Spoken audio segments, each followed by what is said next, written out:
Hello, everybody. My name is Christopher Bruce, and I am here to offer 12 questions that police leaders should ask about their crime analysis capabilities. I have spent almost 30 years in the field of crime analysis. I've been a crime analyst for police agencies in Massachusetts. I have been the president of the International Association of Crime Analysts and the Massachusetts Association of Crime Analysts. I consulted with agencies around the world full time for about 10 years in developing crime analysis and related programs. I currently teach full time at Husson University in Bangor, Maine, but I remain committed to the development of crime analysis, and I still continue to work with many agencies. The material in this presentation comes from my experience working with agencies large, small, United States, international, urban, rural, and everything in between. And I want to acknowledge my co-consultant and former crime analyst, Julie Wartell, who contributed some of the material to this presentation. Her contact information will be available at the end of the session. To start, let's get on the same page as to what we're talking about here. When we say crime analysis, we're talking about a profession and a process in which a set of quantitative and qualitative techniques are used to analyze data valuable to police agencies and their communities. One of the most important things to get out of that definition is that we're not necessarily talking about just crime. Although the profession has always been called crime analysis, and of course that is our primary mission, we're really concerned with the entire scope of what law enforcement agencies have to deal with, and that might include crimes, but also many non-criminal incidents such as traffic collisions, noise complaints, other types of disorder. Really anything that a law enforcement agency is expected to handle. And the products of crime analysis can help do everything from solve individual crimes to develop effective tactics and strategies to address long-term problems and short-term patterns, to apprehend and prioritize offenders, to optimize internal operations such as how we deploy our officers by shift and by area, and to detect and solve community problems. We are not talking about evidence analysis. We're not talking about anything that has to do with crime scene investigation. We're not talking about pure criminology or research. We're talking about research to the extent that it is research that's meant to help people at the street level.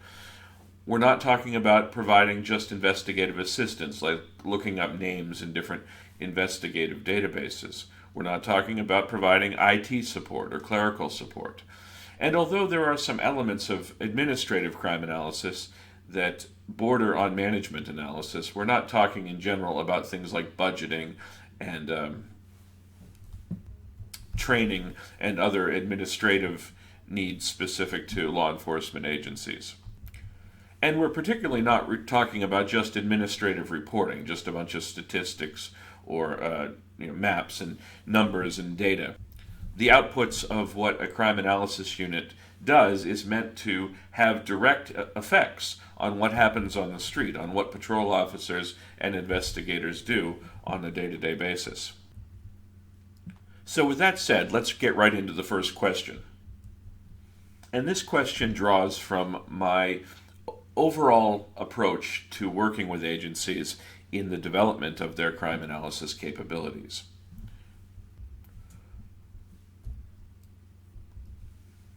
Whatever your particular focus is as a police department, whether you're trying to reduce violent crime or auto thefts or traffic collisions or other non-criminal issues, you're going to find, I believe, that the total issue breaks down into four major components. The first is people, repeat offenders, organizations, networks, other individuals and groups that are responsible for a large number of the events that happen in your community. The second is places, hotspots. These might involve multiple people. They probably do involve multiple people, but the crimes or other public safety issues are concentrated in small geographic areas. The third is what we call in the crime analysis field patterns. Patterns are short-term, usually short-term phenomena in which multiple incidents are related by some sort of direct common causal factor. And the most common type of pattern is a series, when that direct common causal factor is the same person committing multiple offenses of the same type. So in the example that's on the screen here, you see somebody who's robbing subway restaurants and Radio Shacks in the Las Vegas area, and is going to continue to rob them unless he's stopped. And the final area that we have to focus on is long-term or chronic problems. Now, again, problems is kind of a generic term, just like patterns, but in the context of policing, we mean it specifically as a long-term or a chronic phenomenon in which multiple offenses are related through common factors of place, opportunity, modus operandi, victim type, or offender type. We're talking about problem as in the term problem-oriented policing here. So again, whatever the issue is you're trying to address, you're going to find that it groups into these four areas. If you're trying to address gun violence, for instance, you'll find that there are certain people, maybe key gang members, that are out there participating, if not directly causing a lot of the violence on your streets. You will find that there are some small geographic areas, some neighborhoods that have a lot of gun violence. You'll find that over short-term periods, there will be patterns or series of gun violence, whether that's reciprocal shootings in a particular gang war, or whether it's somebody using a gun to rob stores or individuals on the street. And then you will find there are long-term problems, such as the overall problem of gang violence, or problems involving particular types of weapons, for instance. They're not mutually exclusive categories. People are committing crimes in places and in patterns and problems. Places are often indicative of long-term problems. Patterns can sometimes grow into long-term problems. But there's still four. It's useful to think about public safety issues from these four different angles, because there are four different sets of data, four different analytical techniques, four different types of products, and regularity of those products that go with each of these four Ps, and then there are four different operational or sets of operational outcomes associated with each of these four Ps, and we'll be talking about that in a little bit later in this presentation. Thus, the first question that you want to ask of your crime analysis capability is my analysis comprehensive? Do we have analysis that addresses each of these Ps? Are we getting products from our crime analysis capability that focus on people, that look at networks or lists of top offenders, for instance, and try to analyze what we know about those people? Do we have products from our crime analysis capability that focus on places, that map hotspots, that predict future activity by location? Are those analysts checking for emerging patterns and series? Are they issuing bulletins based on what they find there? And are they spending any time focusing on long-term or chronic problems? It isn't uncommon to find crime analysis units or individual crime analysts who are excellent at one of these four areas, maybe even two or three. But it's comparatively rare to find a crime analysis capability in an agency that is regularly putting out products that deal with all four of these areas. Partly, that might be on the analyst.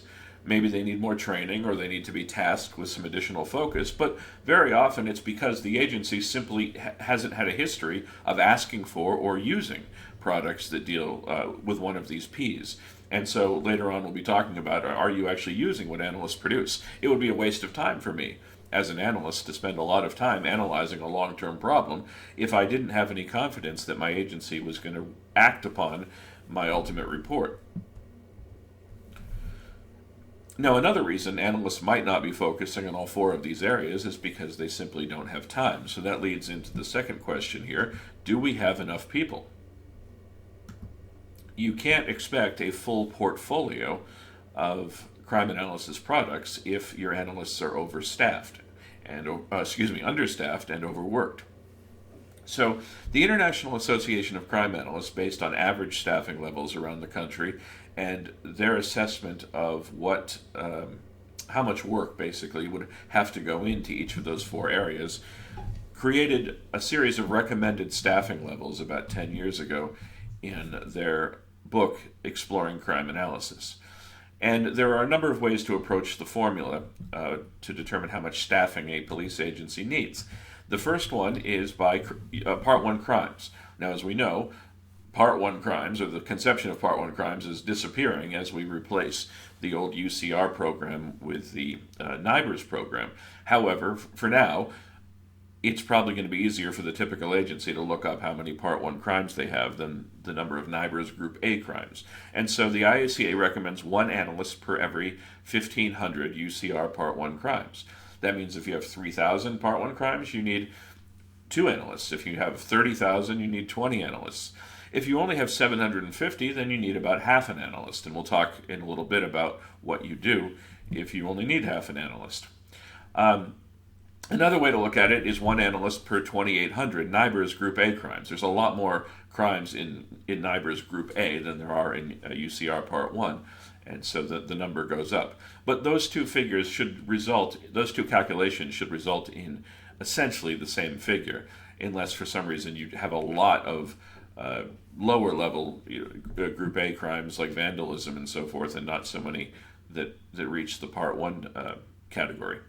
The third calculation, it's not my favorite, but it deals with data that more agencies have easily on hand, is one analyst per 70 sworn officers in the agency. So however many sworn officers you have, divided by 70, and that should give you roughly the number of analysts that you need. Now, all three of these options should result in roughly the same number. If the answer that you get for the number of analysts per sworn officer is vastly different than the number you get based on the crime calculations, then probably you're either very understaffed or overstaffed as an agency, or something else odd is happening that's unique to your specific jurisdiction. So if you had to favor one of these, I would go with the first two. And the first one, based on Part 1 crimes, is more widely accepted and tested for agencies around the country. So now what happens if you need half an analyst or 1.5 analysts? How can how do you handle that basically? Well, there's a number of ways you could approach it. One would be to simply take somebody who's already working for the agency, who has the time and talent, and say, you're going to be our analyst with the other half of your time. You got to make sure they actually have 20 hours a week to spend just on crime analysis. But if you have a position like an IT person, or maybe an extra dispatcher or a crime prevention officer, or somebody who struggles to fill the week with their primary duties, then adding crime analysis to that could be a way to solve the issue. Now, if you already have an analyst and you just need like another half, you might be able to supplement that full-time person with interns or volunteers, or maybe a grant-funded position. If you're a very, very small agency and you don't have very much crime and you need less than half an analyst, I wouldn't necessarily recommend that you try to develop an internal crime analysis capability at all. Because crime analysis requires so much training and continued professional development, it's not really something to do less than halfway by trying to give it to somebody who is already terribly overworked to only do 1 day a week or something like that. In such a case, I would recommend that you regionalize. Find the nearest really large city that might have a lot of analysts and ask if maybe one of them could service your data and your needs for part of their week. That would allow them to blend your data set with their data set and more likely identify cross-jurisdictional crimes and patterns. Another approach would be just simply to regionalize, partner up with 2 or 3 other agencies in your area that are all in the same situation. They all have too few crimes and too few officers to justify a full-time crime analysis capability, and jointly develop one. Or go with a county-wide system or a regional center for crime analysis. Support efforts like that in order to bring crime analysis to your community. But assuming that you need at least one or more full-time crime analysts, the next question that you have to ask is, are they located in the right place? And this question has 2 components, I would say: geographic and organizational. So physically, are they located in the right place? Despite all the technological advances of the last few decades, we are still hardwired to work more effectively with people that we see on a regular basis. And so much of crime analysis depends on effectively establishing rapport with officers, investigators, supervisors, and executives within the agency that you want to make sure the crime analysis capability is easily seen and visited by all of those stakeholders that might be making effective use of those crime analysis products. I've worked with some agencies where analysts were in a separate building, way off site where nobody ever saw them, or up on a 10th floor right next to the chief's office where no individual officer in the agency really wants to visit. And I don't think that those are effective places to locate your crime analysis capability. You want to maximize face time. You want to maximize the exchange of information between people who are actually working the streets and those analysts working with the data. You want to simply help those analysts build those relationships so that their work is more likely to be effectively used. And so a more centralized physical location that encourages a lot of foot traffic is usually the best way to go. In terms of organizational location, I have here an organizational chart from the Tukwila Police Department, Tukwila, Washington, where a good friend of mine has served as the crime analyst for many years. And as you can see from the organizational chart, she is located right here under the Assistant Chief of Police before the organizational chart branches into the various components, patrol, records, investigations, and so forth. And that's where I typically recommend the placement of the crime analysis unit in most agencies.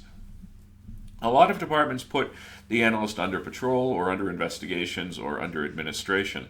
But the problem with that is that crime analysts' priorities tend to become oriented towards whatever division they happen to be working for and who's supervising them on a day-to-day basis.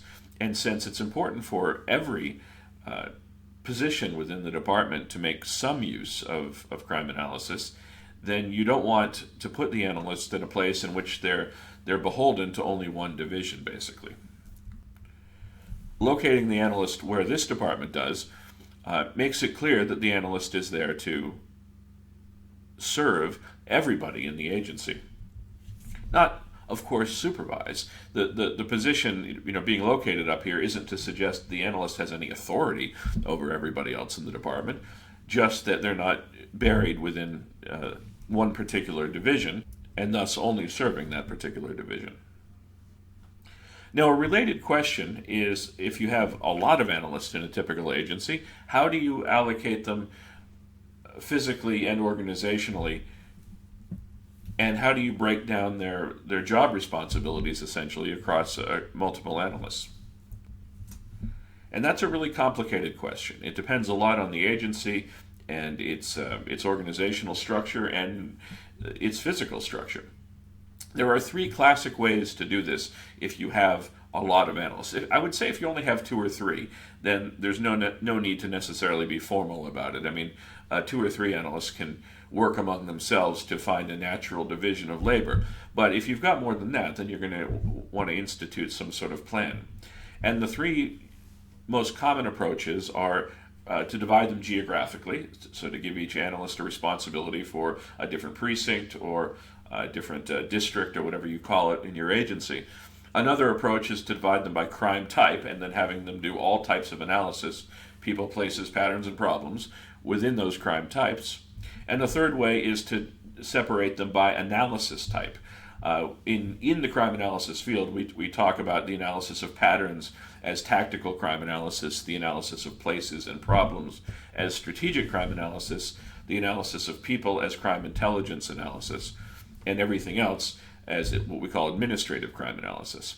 So an agency might want to divide them by that analysis type. So I have some considerations here about when those different options work best. I think the geographic approach works best if the agency actually has physical structures in those different precincts and divisions where patrol and maybe investigators work out of. So that way the individual analysts are really close to the people and the part of the city that they are supposed to be analyzing. Even with that approach, though, I would caution that there ought to be there needs to be some sort of analytical capability at the headquarters level. Somebody has to be looking at the big picture. Somebody has to be looking for those cross-jurisdictional patterns and problems. You don't want to get too focused on individual pieces of the city. But if you have a situation like, say, a really large city like New York City, for instance, where every precinct is almost like a little city in itself, it does make sense to have an analytical presence in those individual parcels of the city, taking day-to-day direction from those precinct commanders and serving their particular needs. I like the crime type division when you have a situation in which a particular type of crime is so common and endemic in an agency that it really helps to develop expertise in that particular crime. Who are the most common offenders? How is this crime being committed? Because there are some crimes that require a lot of arcane knowledge. If you had a unique auto theft problem, for instance, you might want an analyst who really gets into the details about how auto theft is committed and keeps up to date on the ongoing trends and new ways of committing the crime, new types of vehicles that are available, and so forth. Oftentimes, too, you might get a grant that requires a focus on a particular type of crime, like gang crimes or domestic violence or shootings or something like that. The division by analysis type I like for agencies that have they're going to keep their analysts in a central headquarters rather than putting them out into different divisions, because it ensures that certain types of analysis aren't ignored. As we talked about with question 1, it's easy for a crime analysis unit to become heavily oriented towards, say, patterns or hotspot analysis and neglect long-term problems or neglect networks and repeat offenders. And so if you separate analysts by that way and you tell them, look, your full-time job is going to be to study hotspots, your full-time job is going to be to study long-term problems, then you ensure that you always have products that cover each of those major P's, each of those 4 key areas. But there are lots of other considerations that I can't get into here. Considerations of the agency's traditions and history and politics and which specific people are in different positions and so forth. And so it's hard to recommend any one-size-fits-all approach. You know your agency's best, and all I would suggest is that you sit down and really think about it, talk to different people within the agency, talk to the analysts, and find out the best allocation of their responsibilities. However you allocate them geographically or topically, you are still going to have common considerations among all the analysts when it comes to access to data. And I'm going to try to avoid a rant here, but by far the most common issue that I see around the country, around the world, when it comes to obstacles facing analysts working for their agencies is inadequate access to the data that they need to do their jobs. Every agency is collecting data on a regular basis in their CAD systems and their records management systems and other common databases, and analysts need to be able to get that data. They need to be able to get it in its raw, original format so they can do what they need to do with it. Customized reports developed by your records management vendor or search screens that the records management system offers are not sufficient to what analysts need to do. They need to be able to get the raw data, and they've got to be able to ask whatever questions they want of it, and they've got to be able to get it out of the records management and CAD systems and other systems.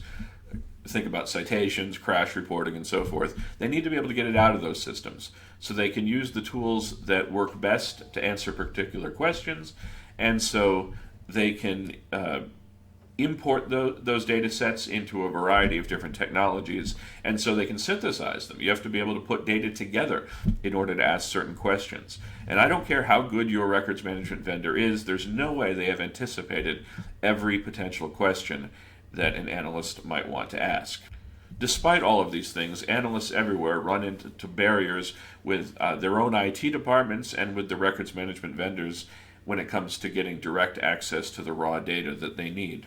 And as an executive, as a police leader, I would ask you to help them. Find out what those barriers are and help them overcome them. Order your IT departments to give them the access they need, and make it clear to your records management vendors that you expect them to support a direct connection to the raw data. I have a much longer article on this issue on my blog.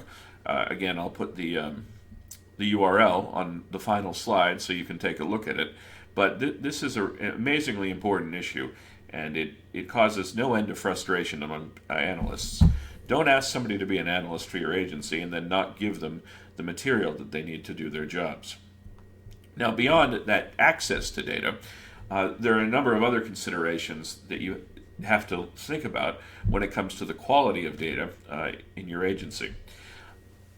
These are all going to be very agency specific, but generally speaking, what analysts need are access to a complete data set of valid and accurate data on a timely basis. And so if you have any issues in these areas, they're worth solving.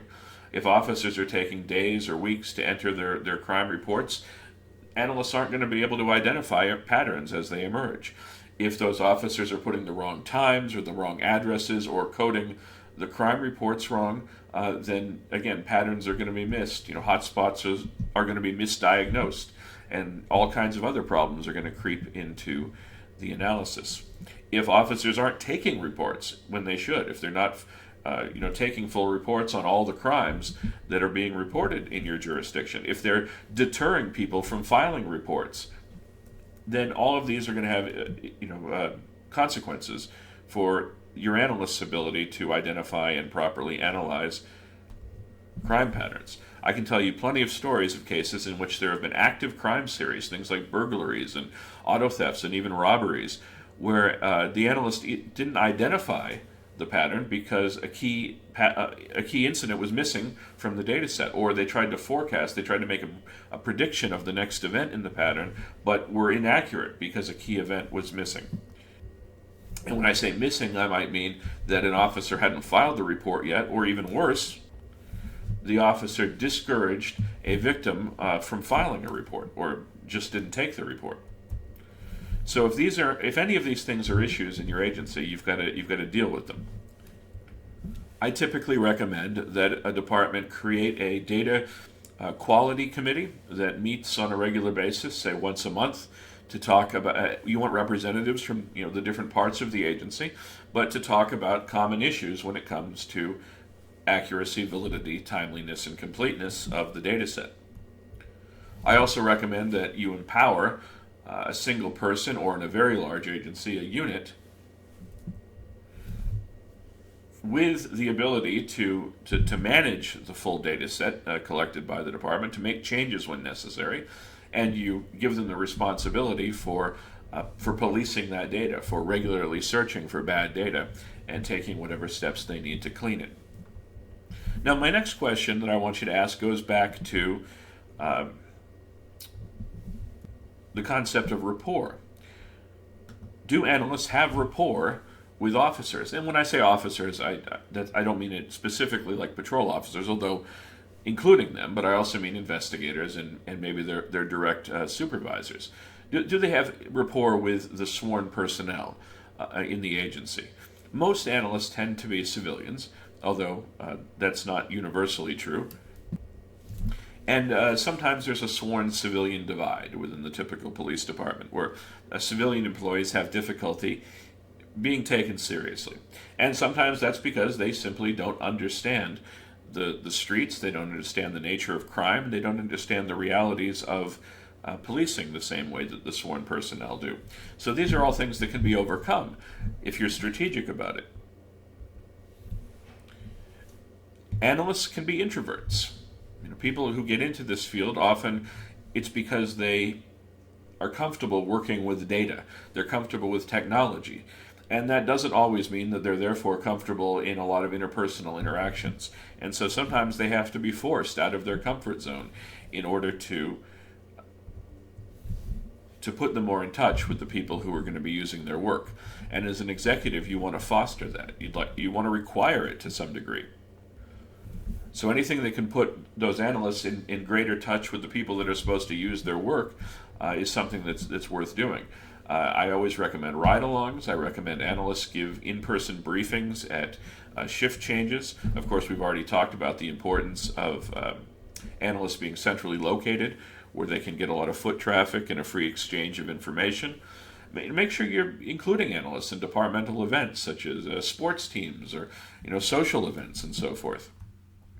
And when you, as an executive, are making a clear commitment to the priority of crime analysis, you show everybody within the agency that it's important to the department. You also show that it's important when you act on crime analysis products, which we'll talk about in just a little bit. But you hurt rapport when you locate analysts far away from officers and you put institutional barriers in place that keep people from freely interacting with their crime analysts. You also put up those barriers when you use analysts against the rest of the department. What do I mean by that? I mean, if your only focus when it comes to crime analysis is asking them to give you reports based on the number of arrests that each officer has made, or the number of citations they've written, or any number of other things that you might then use in supervisory ways, including discipline, that can create a lot of resentment towards the crime analysis unit. But part of that is on the analysts too. If the analysts are issuing products that aren't actionable, that fundamentally misunderstand key things that are happening on the street, then they just appear clueless, and nobody in the agency is going to be paying attention to them. And so they need to get that kind of feedback. And again, that interaction with officers and detectives and everybody else in the agency helps them with that feedback. Helps them be a little bit less clueless, if that's the problem, in their products. A related question, therefore, is, are the analyst products actionable? There's a lot of things that I see out there in the crime analysis field that look nice, but aren't really actionable. Imagine that, for instance, that this was a product that you got, and this was all there was, right? Or this and other charts and graphs like it. There's some nice to know stuff here in this product, but really, what are you going to do with it, right? What do you do as an agency when you find out that 2/3 or 3/4 of your burglaries are residential and the rest are commercial? That doesn't lead to any type of direct solution. You don't know where those residential burglaries are happening, or what time of day, or how they're getting into the house, or what they're stealing, or any number of other factors that you need to know in order to craft a real solution to the issue. All you have is a bunch of statistics. ComStat reports can often be that way. I stole this from the Chicago Police Department's website. I don't have any idea what they actually talk about in the ComStat meetings, so I'm not trying to criticize their ComStat process. But there's a lot of numbers on this report, and if this was the only thing they had to go by in their ComStat meetings, then I would question its actionability. Right? So robberies up 10% during this period. What do you do based on that? You can't go directly from this to any kind of solution without making all kinds of assumptions that might not be true. If you want to address that 10% increase in robberies, you need to know where it's happening, what type of offenders are involved, how they're committing the robberies, what they're stealing, what types of victims they're targeting, and any number of other questions that will help you craft a much more targeted solution. Even maps are not necessarily actionable products by themselves.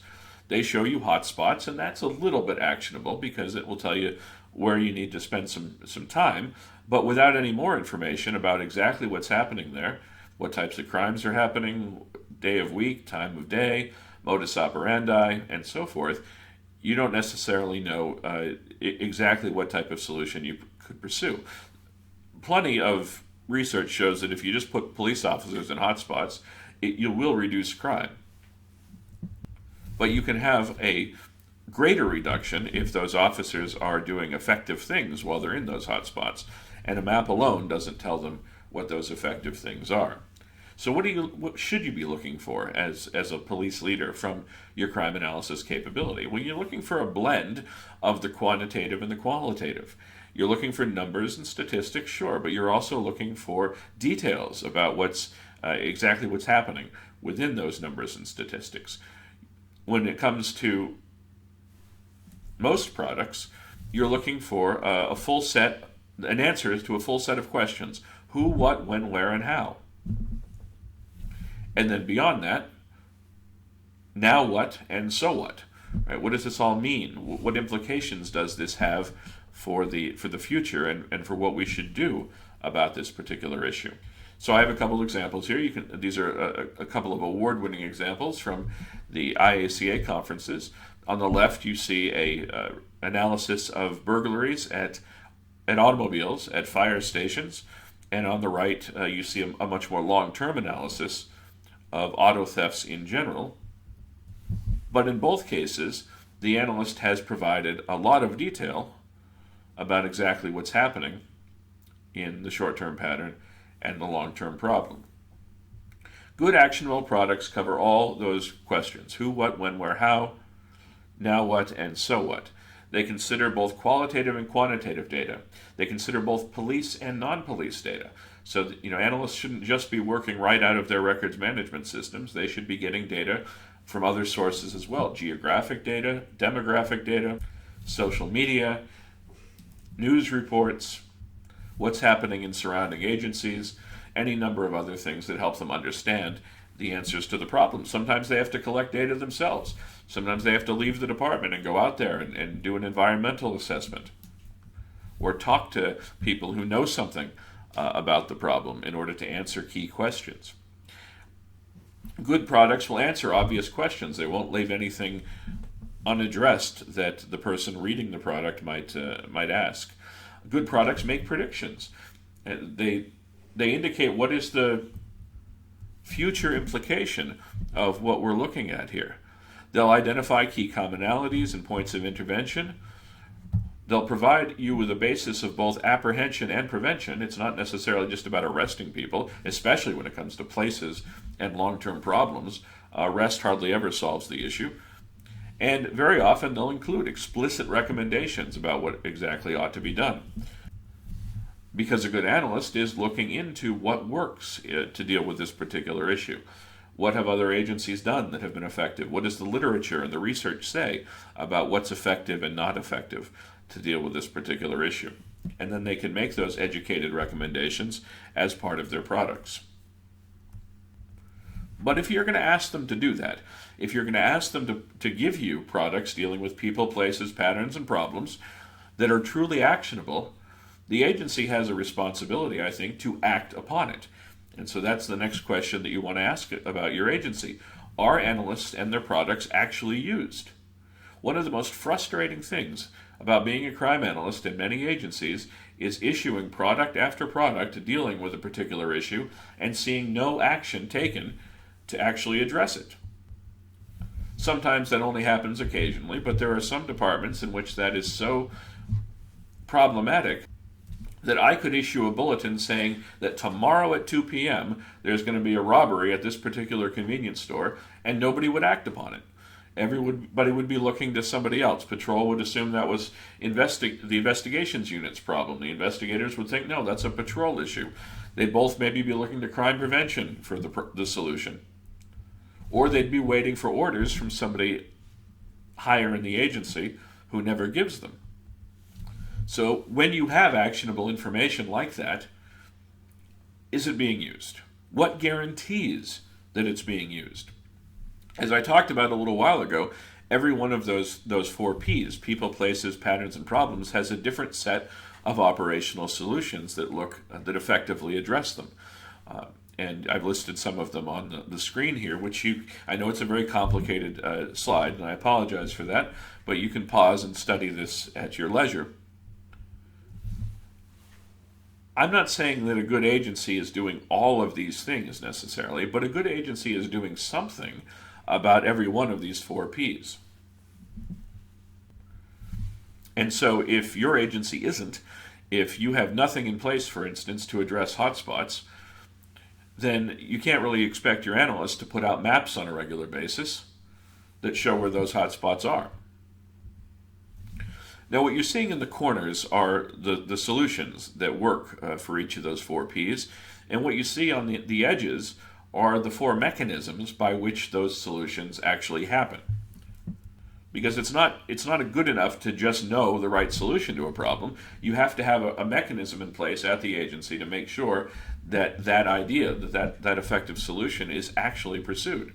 And so there are four major ways to do that. One is to foster and encourage the individual initiative of officers, investigators, and their supervisors on a regular basis. To some degree, we're always relying on that individual initiative. If a crime analyst issues a bulletin today talking about an active robbery series that's targeting drugstores, for instance, a police officer working tonight can take that information and make effective decisions. Maybe he'll spend more time hanging around drugstores. Maybe he'll talk to informants that he knows in the community. No matter what he does, he can make a decision right away to do something about it. Whereas some of these other strategies that we have here take longer to develop. So you want to ask yourself, are we doing everything we can to encourage that individual initiative? When an officer is not responding to a call for service, what is he or she expected to do? Is that their personal time, or do you want them to go out and implement some sort of strategy, whether it's based on a person, a place, or a pattern or problem? And if they use that time effectively, what are you doing to recognize that? What are you doing to award that and foster that? But you don't want to rely exclusively on that individual initiative. And so that's where the other three areas come into play. Some agencies create proactive units, operational divisions that don't respond to calls for service and that only do proactive things on a day-to-day basis. And I like those, although I often see them devolve into just sort of generic drug enforcement units or warrant service units or something like that. They work best when you partner them, when you marry them with the crime analysis capability of your agency, so that every day they're taking the latest information and going out and doing something effective with it.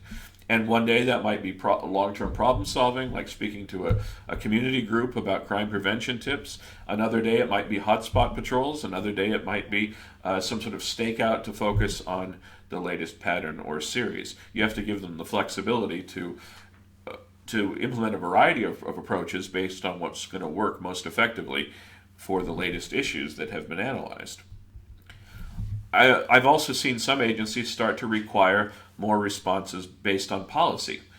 We tend to have very large policy manuals in the typical police department, and there are policies for all sorts of things. And in saying this, by the way, I'm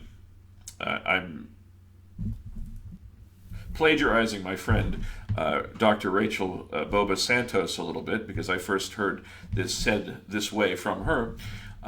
But we have policies for everything in police agencies. How long you're allowed to grow a mustache, whether you wear your hat indoors or not, what you're supposed to do to check your cruiser when you go out at the start of your shift. But show me the policy that says there is an active crime series as based on information that has just been received from the crime analysis unit. And as part of this analysis, the analysts have predicted that sometime between Wednesday and Thursday this week, there's going to be another incident in that series between 10 a.m. and 3 p.m. in the afternoon. Where is the policy that says we can't ignore that? Somebody has to act on that. Somebody's got to take responsibility to prevent further victimization.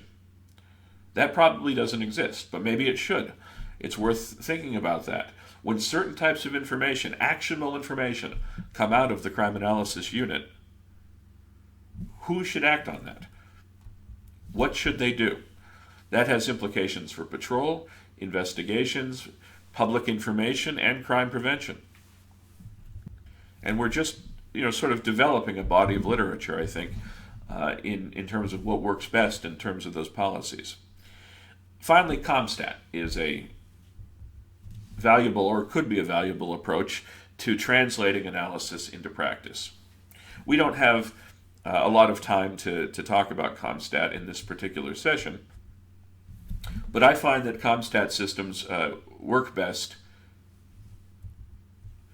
when the key decision makers throughout the agency get together on a regular basis, weekly at least, and review substantive information on each of these 4 Ps: people, places, patterns, and problems. Not just a bunch of numbers and statistics, not just maps, but substantive information. In fact, I might suggest that you don't even show any numbers in the first few ComStat meetings that you have of any sort of revised approach. Instead, you want to be looking at information just like in those products that I already showed. What are the active patterns happening in our community? What are the active hotspots? What are the long-term problems? Who are the top offenders? Go over that types of information in your ComStat sessions. And then make effective decisions about what you're going to do about it. Task specific people in the room with the solution to the problems, to the issues that you identify during the meeting. At subsequent meetings, follow up. Ask if they did in fact implement those solutions, and what did they do, and did it work? A combination of the right analysis, the right strategy, and the right mechanism to ensure that the analysis and the strategy are linked together can do wonders for crime and other public safety issues in your community. Some related operational questions to all of this include, does every operational unit make regular use of crime analysis to inform their daily work? Sometimes units go ignored or forgotten, but think about, say, the traffic unit. When traffic officers go out on a day-to-day basis, are they looking at maps of where traffic collisions have occurred? Are they trying to abate hotspots, or are they just going to places where they know they can write a lot of tickets because of the nature of speed limits or the road design in that area? Does crime analysis inform what patrol officers do when they're not committed to calls for service? Does it help inform how investigators group and prioritize cases and prioritize offenders? Do patrol and investigative commanders make use of crime analysis to develop targeted tactics to intercede in crime patterns? And do crime prevention officers or units use crime analysis to inform what community groups to target and what information to give them? When it comes to giving information to the public, are you being specific? Is it based on what's actually happening in your community, or are you just dressing up like McGruff and giving the same old crime prevention tips over and over again? Question number 9. Do your crime analysts have a professional development plan?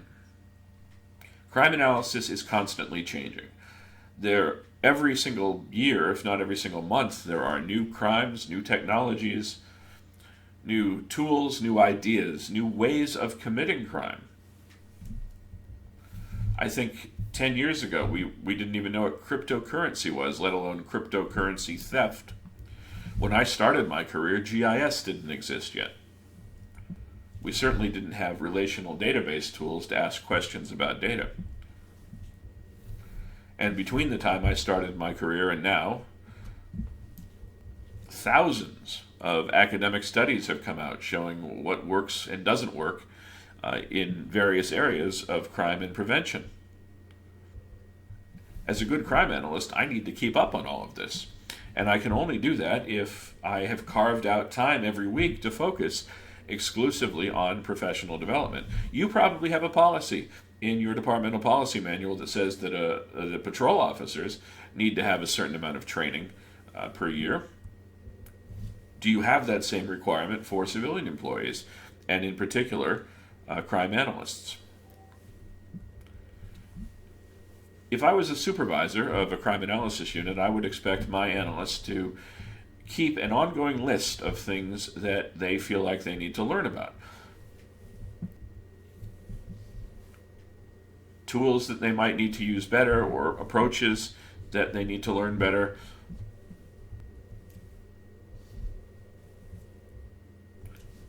New crimes that have cropped up, new types of drugs, new types of tools that criminals are using, and the latest evidence-based research about what works and doesn't work in criminal justice. It isn't hard to find training and professional development on these matters. I mean, it could be as simple as going and searching YouTube videos or Wikipedia articles. The International Association of Crime Analysts has all kinds of online trainings and webinars, most of them for free, that members can take advantage of. Of course, there are conferences and week-long trainings and much more intensive events as well. But however analysts approach it, they need to have that list and they need to have that time in order to devote exclusively to professional development. I recommend 4 hours a week. Pick a 4-hour block of the quietest time of the week, like Friday afternoon, and use that time to exclusively focus on professional development matters. And as a police leader, you want to provide the time and encouragement and funding when it's necessary to support that professional development. Part of that professional development ought to be robust participation in professional associations.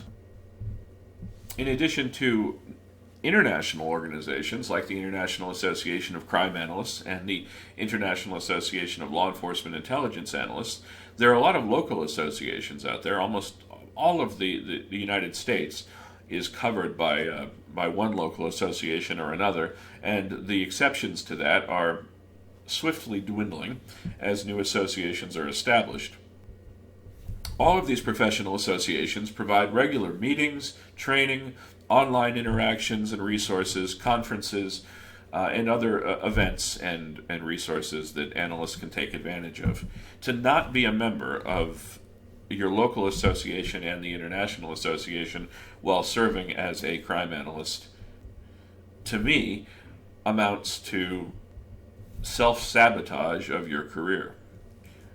For me, it's almost an ethical issue. And so I think as a police leader, you want to be asking, are my analysts members of these associations? Do they participate within these associations and these networks? And if not, why not? Is it something that I need to incentivize? Is it something that I need to fund?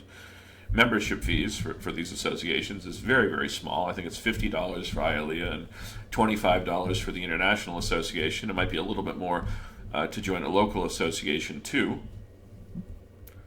But we're not talking about very much money, however you look at it. Question 11 that I think you should ask is, what do we provide to our partners and stakeholders? And I particularly mean the community when I'm talking about this. This is one area in which, in my opinion, the average police department, even when it has a good crime analysis capability, they do pretty miserable in terms of what they put out to the community.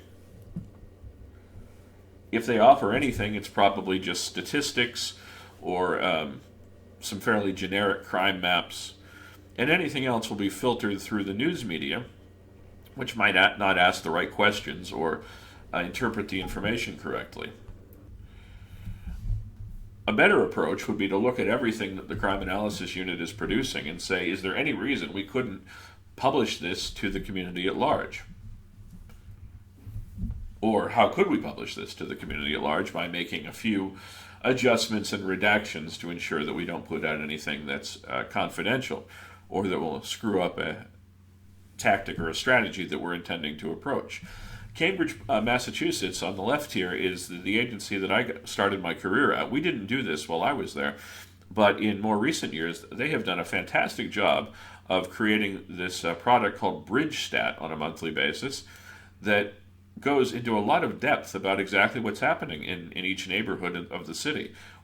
This is just one slide or one page from a much larger product that exhaustively analyzes most major types of crime and gives the community a lot of really qualitative information about what's happening. Because if all you have is a map or some numbers that show that, say, burglary is high in your neighborhood, that's only enough to be scared. That's not enough to do anything about it. But a product like this tells those same citizens exactly what's being stolen, how the people are getting in, what we know about the offender,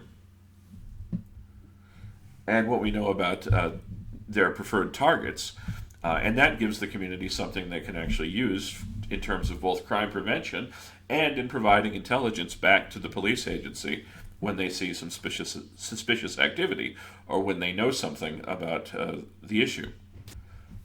social media has given us, as an example on the right there, unprecedented opportunities to interact with our citizens, both business and residential, to provide them with the information they need to reduce their own victimization and to provide information back to the department. We just need to maximize it more and stop being so afraid to give real details to the community when they're entitled to them. And I frankly think that if you have an active crime series, say, that could affect any number of people next, that the community has a right to know about that. And that right, in my opinion, supersedes the danger that maybe the offender will find out what we know and thus alter his pattern. Because our ultimate goal here should be in preventing further victimization. Now, even if you don't subscribe to that extreme view, I think you might, if you really study what you do provide to your community, you might see that you're not really giving them a lot of details. Now, my final question comes from a recent set of articles, an unfortunate set of articles that I read.